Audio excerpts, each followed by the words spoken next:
discussed conceptual question for tutorial number 12. Okay, for question number 1.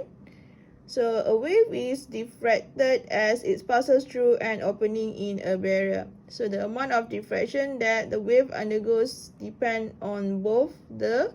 Okay, so first thing you need to write down the equation of the diffraction. So A sin theta is equal to m lambda.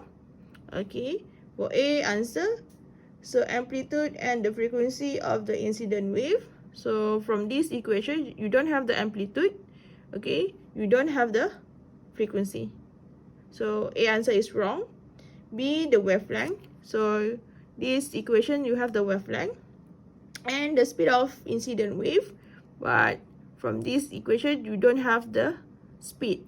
So for B answer is wrong. So and then C, the wavelength of the incident wave and the size of opening. So you have the wavelength here, and you also have the size of opening. And then for D answer, amplitude. So you don't have the amplitude, but you have the size of opening. Okay, so automatic. For question number 1, the answer should be C. Okay, you have the wavelength and the size of opening.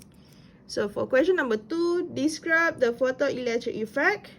So photoelectric effect is a process whereby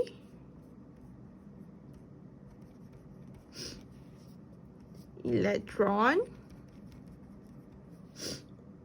are ejected from a metal surface when light is incident on that surface. Okay, so next one. Next one for question number 3. State true or false.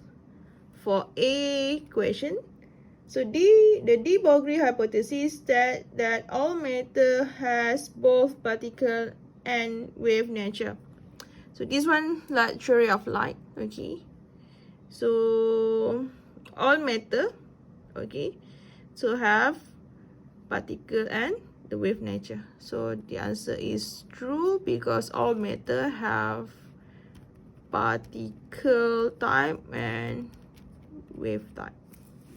So B question.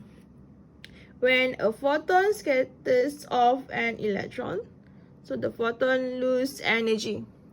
So this one is like collision. Okay, so if you have a photon here, okay, try electron that is at rest. So what happened? It's going to collision, right?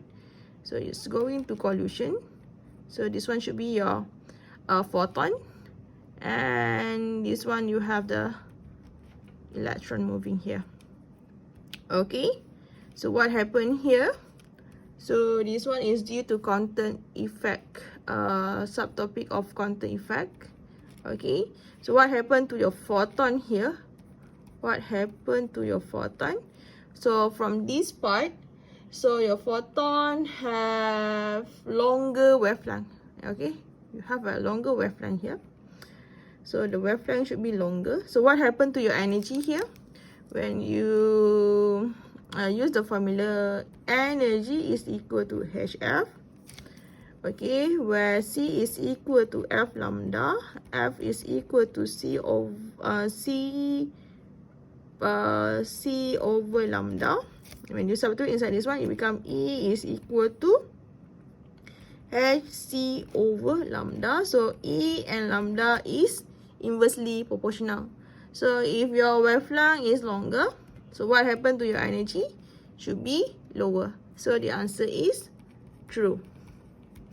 Okay, for C question, as the momentum of the particle of mass m increases, so its wavelength also increases. So this one you can relate with the formula. Momentum is equal to Planck constant divided by lambda, where momentum coming from mass times with the speed here equal to h over lambda. So now you want to relate between lambda and the mass. So m and lambda is inversely proportional. The higher the mass, the lower the shorter the wavelength.